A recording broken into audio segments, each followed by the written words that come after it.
Brought to you by TechnoSpark 20 series smartphones.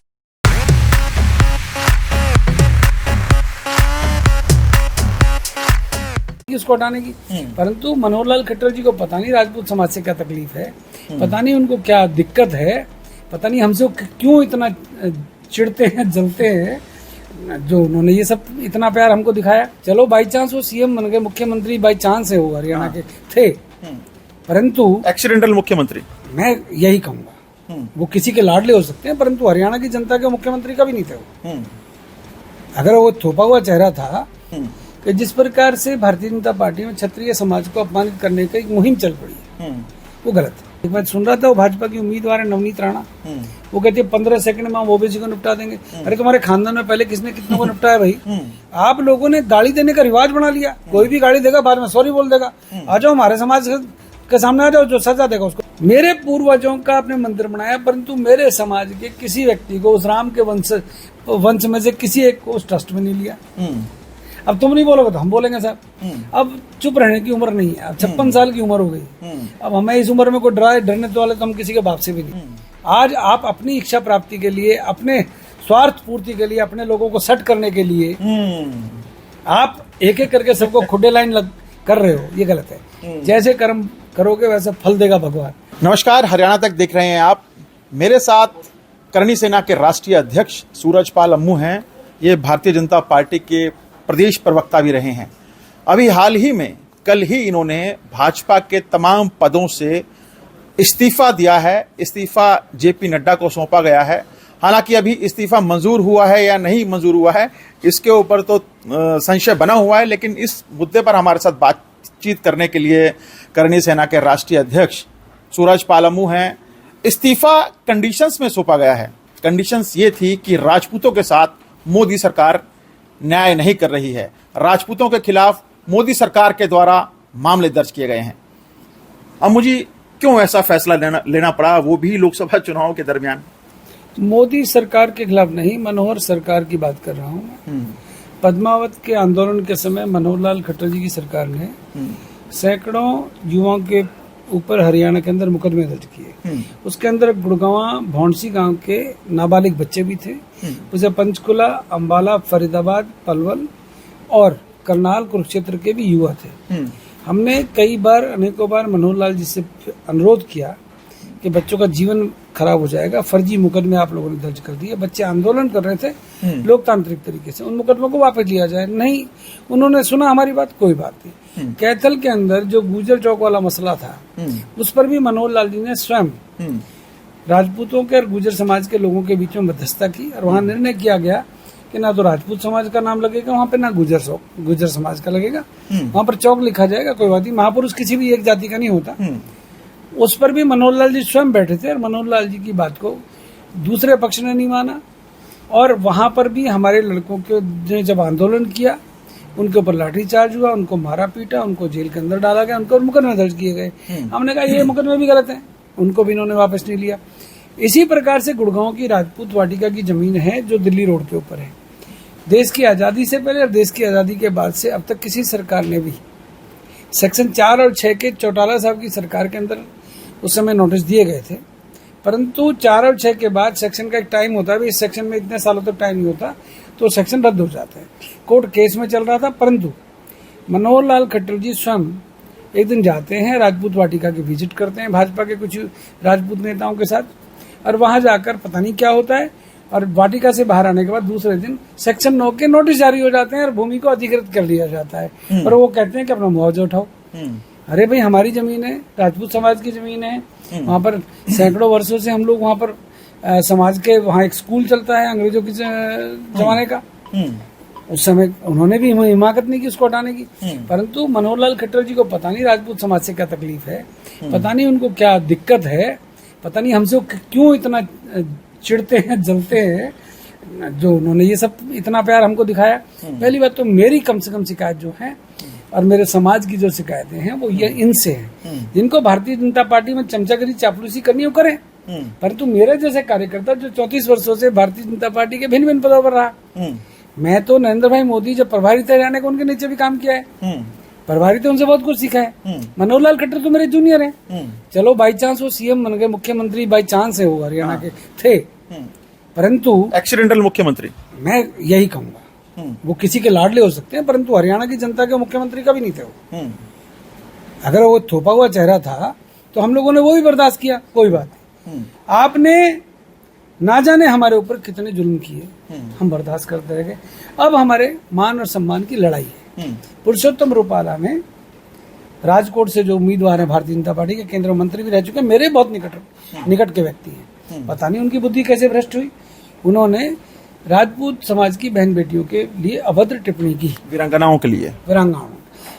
हम लोगों ने, हमारी कौम ने हिंदुस्तान की एकता अखंडता के लिए 565 रियासतों को दिया है सरकार को, हमने लाखों एकड़ जमीन दी है। आज भी भारत सरकार के जो कोई रेल का ऑफिस है, कोई पोस्ट ऑफिस है, कोई बैंक है, आज भी वो राजपूत समाज के रॉयल परिवारों के हमारे जमीनों में वो कार्यालय चल रहे हैं। वो भी 99 साल के पट्टे पर। 99 साल का पट्टा खत्म हो जाएगा।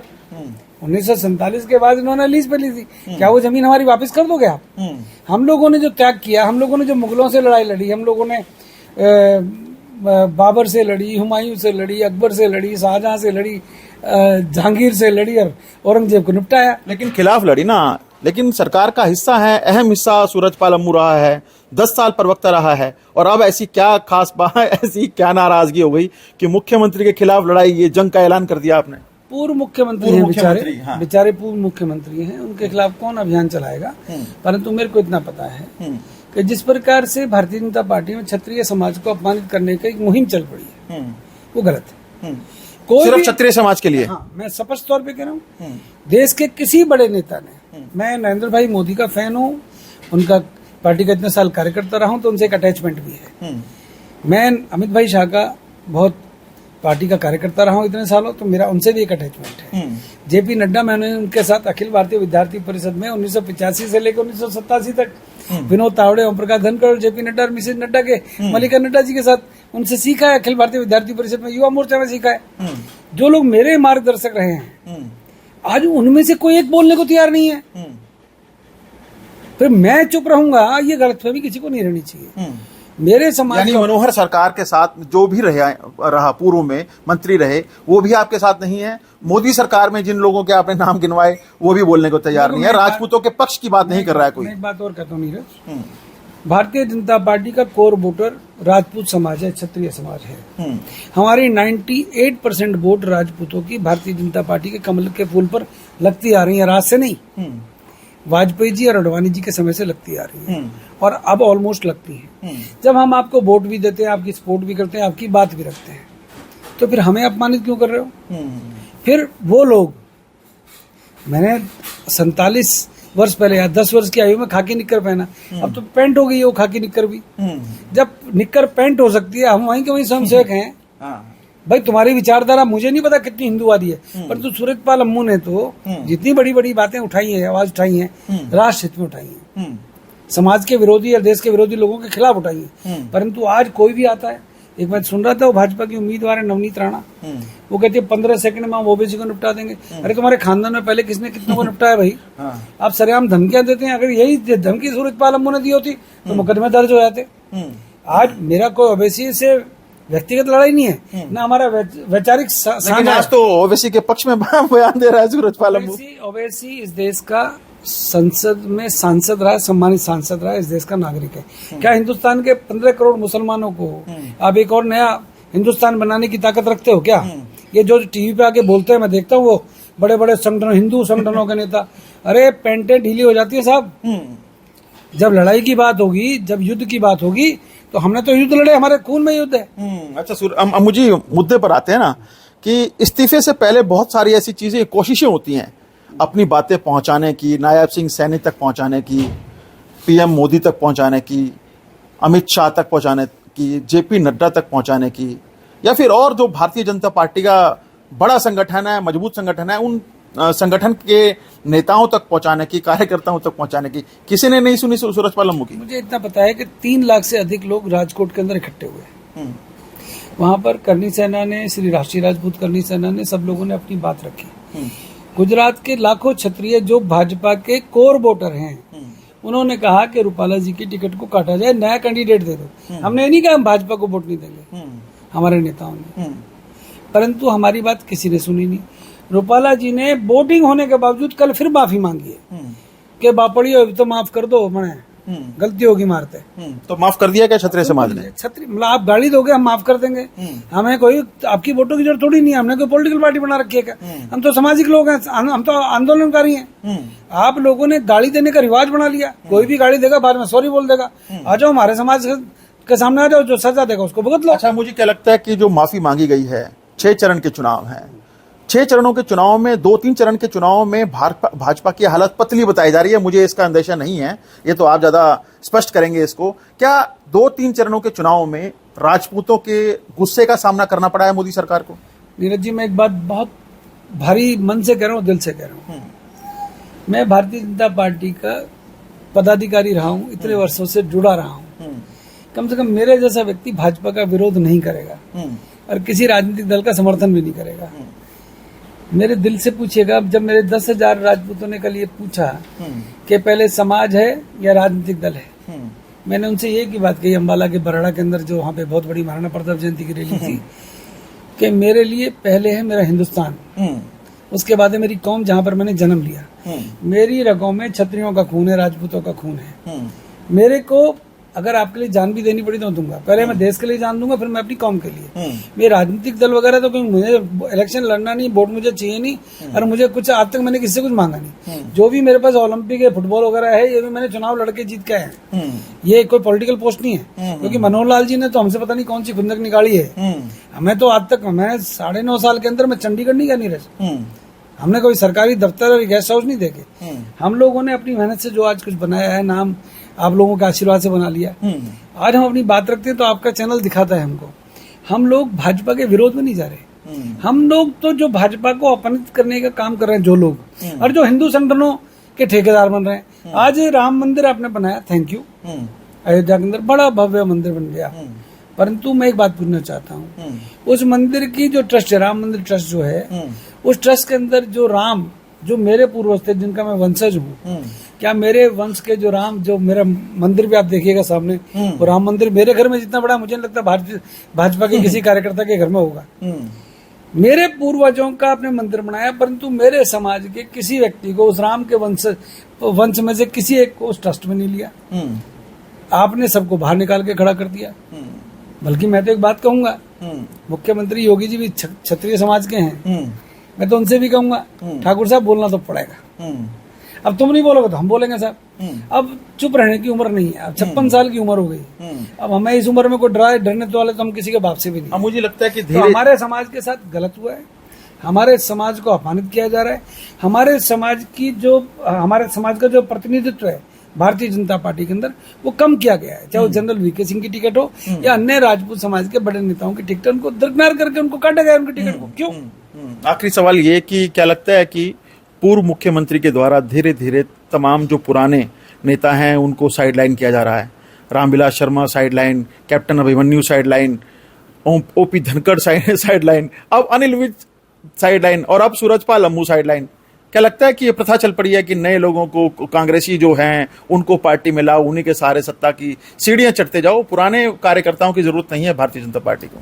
मनोहर लाल जी भारतीय जनता पार्टी में 1994-95 में, मनोहर लाल जी संघी की शाखाओं में गए, सूरजपाल अम्मू भी संघ की शाखाओं में गया, अनिल विज भी संघ की शाखाओं में गया, ओम प्रकाश धनखड़ और रामविलास शर्मा भी शाखाओं में गया। रामविलास शर्मा के पजामे के अंदर इमरजेंसी के समय जब गिरफ्तारी हुई, चूहे छोड़े गए, उसी अनिल विज को कई बार गिरफ्तार किया गया। इसी ओम प्रकाश धनखड़ ने अपने क्षेत्र के अंदर विरोध, जाट समाज का विरोध झेला है।